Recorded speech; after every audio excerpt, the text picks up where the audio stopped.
미국 내 599개, 전 세계 총 870개의 매장을 운영하는 초대형 기업이 하나 있습니다. 코스트코라 불리는 이 기업은 유통업체 과부하라는 미국에서 독보적인 성공 신화를 썼는데요. 코로나19로 전 세계가 고통받던 2020년 모든 오프라인 유통업체들이 지옥을 경험했지만 코스트코는 세계 1위 유통업체 월마트를 끌어내리고 유일하게 10% 가까운 성장세를 기록했습니다. 그런데 한 한국 음식이 미국 내 599개 모든 매장에 깔리며 미국 아줌마들이 냉장고에 쟁여두고 먹는 덕분에 부동의 1위였던 중국 기업까지 끌어내렸습니다. 누적 매출 5조 원, 전 세계 연매출 1조 원을 기록한 전설적인 이 한국 음식의 정체는 무엇일까요? 안녕하세요, 디스멘털입니다. 문화의 종착역을 보통 음식이라고 합니다. 일례로 한국에 대한 관심을 촉발시키는 대상은 눈으로 즐기는 영화 또는 드라마와 같은 시각적인 요소이지만 이러한 관심은 결국 한국 문화에 대한 관심으로 귀결되고 최종적으로는 음식으로 수렴합니다. 현재 전 세계를 뒤흔드는 한류 역시 드라마로부터 시작됐고 전통적인 TV 시리즈 대장금에서 시작해 겨울연가, 허준 등에 이어 넷플릭스가 등장해 킹덤, 오징어 게임과 같은 새로운 콘텐츠를 연이어 전 세계 시장으로 공급했습니다. 드라마에서 시작된 관심은 자연스레 K-팝과 연결됐고 한식으로도 연결됐습니다. 왜냐면 드라마든 가수든 영상을 통해 팬들을 만나게 되고 드라마에 등장하는 혹은 사랑하는 아이돌이 먹는 음식에 자연스레 호기심이 생기기 마련이니까요. 호기심은 도전으로 이어지고 그렇게 자연스럽게 한식의 신화가 시작됩니다.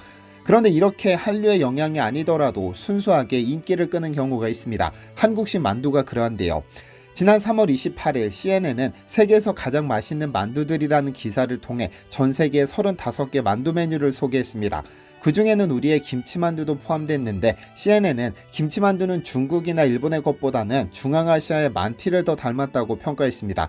여기서 만티는 튀르키예, 중국 북서부, 아제르바이잔, 카자흐스탄 등에서 즐겨 먹는 만두류 음식으로 몽골 제국 시절 중앙아시아를 여행하던 튀르키예인들이 처음 만들어 먹었던 것으로 알려져 있습니다. 양고기, 소고기, 닭고기 등으로 속을 채운 후 밀가루로 감싼 뒤 찌는 방식인데 다른 점이라고 하면 고추와 녹인 버터로 양념하는 것, 그리고 요구르트와 함께 먹는 것 등입니다. CNN은 이어 한국은 만두에 김치를 잘게 썰어 채워 넣는다면서 김치는 한국 어디서나 찾아볼 수 있는 음식이므로 한국인이 만두에 김치를 넣는 것은 불가피한 일이었을 것이라는 설명을 덧붙였습니다. 만두 속에 김치라니 누가 봐도 한식이구나 싶지만 생각이 다른 나라도 있습니다. 중국인데요. 서경덕 성신여대 교수는 이번 CNN 기사는 중국의 김치 공정에 대응할 수 있는 또 하나의 좋은 증거가 될 수 있다며 CNN도 한국의 김치 문화를 정확히 파악하고 있는 것이라고 강조했죠. 김치도 그렇지만 만두도 마찬가지입니다. 몇 년 전 CJ제일제당이 일본에서 판매 중에 만두 제품 6종의 이름을 교자에서 만두로 변경한다고 공지하자 일부 중국 네티즌들이 한국이 만두를 훔쳐간다거나 중국에서 유래한 음식을 한식인 척한다 또는 뻔뻔하다는 식의 혼란을 쏟아냈었습니다. 일반적으로 우리가 만두라 부르는 것은 밀가루 피에 고기, 두부, 채소 등의 소를 넣어 조리한 음식을 말하며 일본이나 중국에서는 이를 교자라고 부릅니다. 물론 우리도 종종 사용하는 단어죠.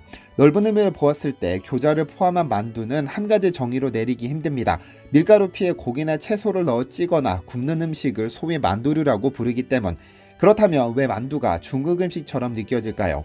홍콩 요리 중 하나인 딤섬을 서구권에서 만두류 음식을 총칭하는 단어처럼 사용하기 때문입니다. 근데 한자를 그대로 풀어보면 우리가 12시쯤에 먹는 점심과 동일한데 왜냐면 마음에 점을 찍듯 적은 음식으로 시장길을 달랜다는 의미에서 점심이 태어났기 때문입니다. 그러니까 딤섬은 특정 음식이 아니라 먹는 행위를 이야기하는데 서구에서는 이를 만두류 음식을 총칭하듯이 사용해 만두가 마치 중국 음식처럼 느껴지는 겁니다. 보통 음식의 기원에는 다양한 설이 존재하기 마련. 오늘의 주인공 만두 역시 그러한데 가장 일반적인 설은 제갈량의 남만 정벌입니다. 제갈량이 현재 베트남과 미얀마에 해당하는 남만을 정벌하고 귀환하던 중 풍랑을 만났습니다. 이를 어떻게 뚫고 지나가야 할지 고민하던 중 현지 풍습을 그대로 따르기로 했습니다. 당시 그 지역에서는 하늘이 노해서 일어난 풍랑은 인간의 머리 49두를 바쳐야 한다는 미신이 있었고 제갈량은 이를 따르기로 한 것이죠. 하지만 생사고락을 함께한 부하들을 제물로 바칠 수 없어 밀가루를 이용해 사람 머리 모양을 빚어 하늘에 바쳤는데요. 만두에서 머리두를 사용하는 걸 보면 적절하다는 생각이 들기도 합니다. 그렇게 생겨났을지도 모르는 만두를 현대를 사는 우리는 다양하게 소비합니다. 설날 즐기는 떡국에도 넣고 라면에 넣어도 먹고 냉동만두를 튀겨 간장에 찍어 먹기도 하는데요. 그런데 이 만두라는 음식의 세계 시장 규모가 얼마나 큰지 아시나요? 2016년 5조 원대에 머물던 글로벌 냉동만두 시장 규모는 2028년이 되면 14조 원까지 급성장할 것이라는 전망이 있는데 10년 사이 3배가량 규모가 커지는 겁니다. 그만큼 수요가 많다는 뜻인데 이 시장에서 가장 주목받는 브랜드가 바로 CJ 제일제당의 비비고입니다. 작년 12월 11일 미국의 Eat This Not That이라는 매체는 코스트코 쇼핑객들은 냉동 소고기 만두에 열광하고 있다는 기사를 내보냈습니다. 매체는 코스트코에는 매우 많은 제품이 있지만 최근 쇼핑객들은 정말 맛있고 다양한 방법으로 이용할 수 있는 냉동 만두에 열광하고 있다고 전했습니다. 그러면서 비비고 소고기 불고기 만두 구입 후기를 인터넷에 올렸더니 100개가 넘는 찬양 댓글이 달렸다고 전했죠. 어떤 네티즌은 자기 식단의 50%가 만두라고 말했으며 또 어떤 네티즌은 한 달에 3봉지씩 산다거나 할인을 기다렸다가 냉장고에 쟁여둔다는 이야기, 그리고 사람마다 자기만의 레시피를 공유하는 등 현지 반응이 심상치 않음을 느낄 수 있었습니다. 도대체 비비고 만두의 인기가 어느 정도이길래 미국 아줌마들이 쟁여놓고 먹는다는 소리가 나오는 걸까요? 해외에서 비비고 만두가 가장 큰 인기를 끄는 곳은 단연 미국입니다. 미국 내 냉동만두 점유율 1위를 기록 중이죠. 원래 미국 시장에서는 중국의 링링이라는 브랜드가 25년간 시장을 독식했었는데 2013년 진출한 비비고 만두가 현재 50% 가까운 경이로운 점유율을 기록하며 부동의 1위로 올라섰습니다. 관세청과 농식품 수출정보에 따르면 지난해 만두 수출액은 6,652만 달러, 하나 878억 원으로 집계됐습니다. 이는 전년 6,075만 달러 대비 9.5% 증가한 수치이며 이전 최고 기록인 2021년도 6,361만 달러도 넘어선 수치입니다. 작년 1, 3분기 기준 만두를 가장 많이 수출한 나라는 미국 1,542만 달러였으며 일본이 근소한 차이로 2위, 호주가 3위를 달성했죠. 치솟는 수요를 감당하기 위해 CJ 제일제당은 이미 미국 현지에서 한국식 만두를 생산 중입니다.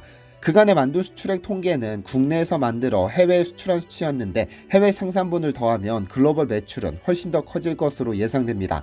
그리고 이제 곧 유럽 시장도 열릴 예정인데요. 그동안 닭고기 등을 넣은 가공식품은 검역 절차상 유럽에 수출할 수 없었지만 작년 말 정부가 EU와의 협상을 마무리하면서 수출길이 열렸기 때문입니다. 그런데 맛 하나로 차별화할 수 없는 것이 음식 시장인데 비비고 만두는 건강이라는 키워드도 함께 잡았습니다. 원래 미국에서 인기를 끌었었던 중국식 만두는 거의 호빵입니다. 두꺼운 만두피에 육류, 야채 등을 넣은 거대한 크기의 만두였죠. 그래서 속이 꽉 찬 만두보다는 단순히 야채를 넣은 야채빵과 같은 느낌이었는데 비비고 만두는 반대로 만두피는 얇고 채소가 많은 만두소를 강조해 헬스푸드로 어필했습니다. 한국에서 일반적으로 먹는 만두 그대로를 미국 시장에 수출했죠. 두툼한 호빵 만두피가 아니라 3,000번 이상 치댄 쫄깃쫄깃하고 얇은 만두피를 이용했고 돼지고기가 아닌 미국인들이 좋아하는 닭고기 그리고 실란트로라 불리는 향채소를 넣은 만두소를 개발해 치킨 만두를 선보였죠. 여기에 한 입에 먹을 수 있도록 편의성까지 극대화했는데요. 덕분에 퍽퍽한 중국식 만두를 누르고 담백하고 건강한 이미지를 어필할 수 있었습니다. 2013년 첫 진출에 3년 만에 세계 1위로 올라서며 현재는 50% 가까운 점유율을 차지하고 있습니다. 이러한 성공의 바탕에는 CJ 제일제당의 공격적인 유통 전략도 한몫했습니다. 인수합병을 통해 강력한 자체 유통망을 갖춰 빠르게 미국 시장을 점령해갔죠. 2018년 CJ 제일제당은 1961년에 설립된 카이키와 1952년에 설립된 쉬안스 컴퍼니라는 냉동식품 기업을 인수합병했습니다. 카이키는 1961년에 오하이오주에서 설립된 냉동식품 기업으로 냉동 일품 요리, 냉동덮밥류, 에그롤, 스프링롤 등 냉동 간편식 브랜드를 보유하고 있는데 제품 전부가 월마트, 샘스클럽 등 미국 2만여 개 유통망에 입점했죠. 그런데 카이키 인수보다 더 큰 주목을 받았던 것이 쉬안스 컴퍼니입니다. 1952년에 설립된 이 기업은 냉동 피자와 냉동 디저트를 주력으로 하는데 주요 브랜드로 레드바론, 파이톤 토마토 피자 등이 있습니다. 미국 내 피자 점유율 24%로 2위, 냉동 디저트 점유율 1위, 학교 급식 피자 점유율 1위의 기업이죠. 그때까지 CJ 제일제당이 진행한 M&A 중 가장 큰 규모였는데 이 M&A 덕분에 미국 48개 주에 공급 가능한 물류센터 4개, 딜리버리 대리점 400개, 배송 차량 4,500대를 추가로 확보하게 됐는데요. 무엇보다 이러한 인수합병은 현지 생산 기반과 브랜드 인지도, 영업력 등을 확보해 비비고 시리즈를 미국 전역에 안정적으로 공급할 수 있는 원동력이 됐습니다. 덕분에 CJ 제일제당은 단숨에 미국 내 굴지의 식품회사로 발돋움했을 뿐 아니라 영업망도 미국 전역에서 확대할 수 있었죠. 해외에서 일어나는 우리 만두 열풍, 그리고 최근 CNN에서 보도한 김치만두까지 계속해서 한식과 관련된 긍정적인 소식이 들려옵니다. 때로는 중국이 터무니없는 이유를 들어 한식에 시비를 걸고 있지만 전 세계의 시선은 그렇지 않은 것으로 보입니다. 곧 열리게 될 유럽 시장에서 우리나라 만두 브랜드들은 또 어떤 기록을 써내리게 될지 사뭇 기대됩니다. 시청해주셔서 감사합니다. 디시멘터리에서는 여러분의 제보를 기다립니다. 제 채널에서 다뤘으면 좋겠는 뉴스 또는 널리 알려졌으면 하는 영상은 디시멘터리 네이버닷컴으로 보내주시면 소중히 제작하겠습니다. 시청해주셔서 감사합니다.